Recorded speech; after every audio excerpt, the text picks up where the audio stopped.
Salut guys, question chaude de la semaine. Est-ce que je suis mieux d'acheter du gear pour faire ma vidéo ou je m'en vais dans un studio professionnel pour le faire? Lequel des deux qui est mieux en fait? Eh bien, je vais vous répondre comme un planificateur financier. Ça dépend.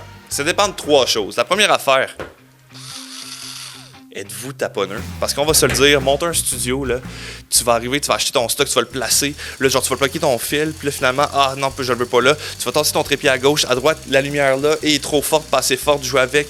Je te le dis, c'est du taponnage, c'est du taponnage, c'est du taponnage, ça arrête plus. Fait que si t'es taponneux, let's go, amuse-toi, tu vas faire 20 000 tests, puis là tu vas te rendre compte que finalement, ah fuck, le résultat, c'est de la merde.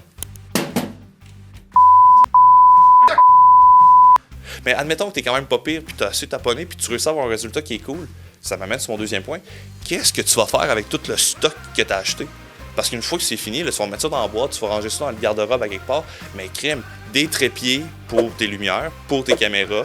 Tu vas remettre tes caméras dans sa boîte ou dans un sac, tes lentilles. Ça prend de la place. Hey, venez juste avec moi, je vais vous montrer le rangement. Vous allez voir, vous allez capoter. Venez avec moi. Fait que ça, c'est là qu'on entrepose tous nos affaires. Puis là, je vous le donne, c'est un peu en désordre en ce moment, mais regardez, des fils partout, des trépieds comme ça, là. Je suis plus capable d'en voir, il y en a partout. Hein, du stock, des lentilles, des gainés, des cases, parce que souvent, ton stock, il faut que tu le traînes, puis t'amènes toutes tes affaires ici, comme c'est ici, dans des coffres. Puis là, regardez le mur, des étagères pleines de stock. En tout cas, il y a du stock, il y a juste du stock, que du stock. Fait que c'est ça. Fait que ça prend de la place, du matériel pour faire de la vidéo. Puis là, si ça t'arrête pas, ben il y a une troisième affaire que tu dois considérer, c'est le budget. Tu peux t'équiper pour 100$. Ben oui, tu t'achètes une petite webcam sur Amazon, tu te filmes, tu fais tes vidéos, puis après ça, shoot ça sur les réseaux sociaux. Mais tu sais, pour 100$, on va se le dire, ça a la même valeur de production qu'une patate. Voici ce que ça donne littéralement. Bonjour tout le monde, bienvenue à mon podcast.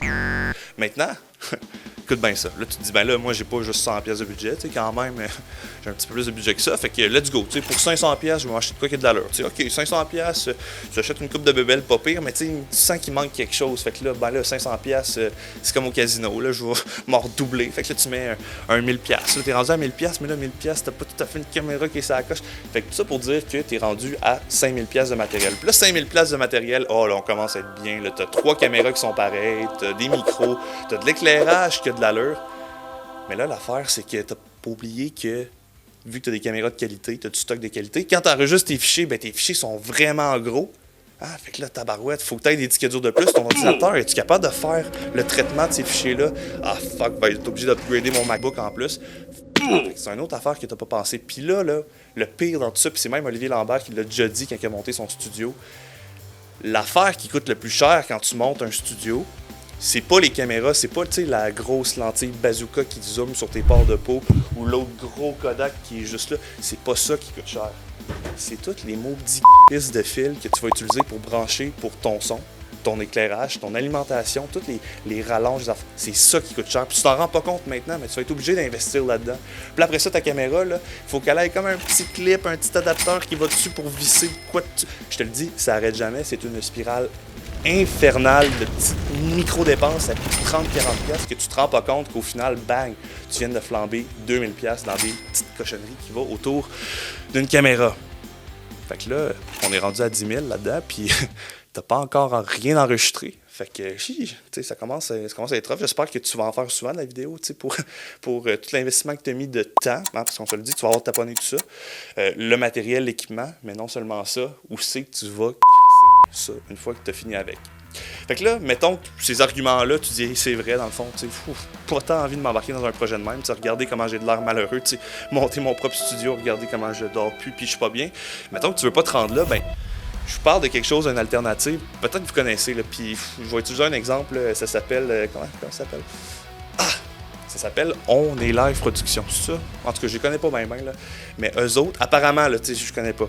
Tu t'en vas là-bas, là, avec ton projet vidéo, puis ils ont des caméras partout dans le studio, il y a des micros, il y a de l'éclairage, puis tu fais juste t'asseoir, puis tu pèses sur record.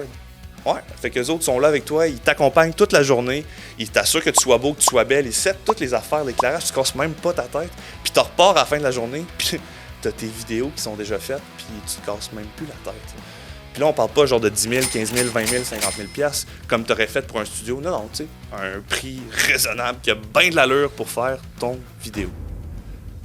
En plus, là-dedans, c'est qu'il c'est qu'ils te traitent comme des rois. Là, j'ai jamais été, mais apparemment, les gars sont super sympathiques. T'arrives là, ils te servent le café, hein, tout le temps des bouteilles d'eau, puis à la fin de la journée, des fois, j'ai entendu dire, mais je sais pas si c'est vrai, ils te donnent de la bière à la fin de ton tournage. En tout cas,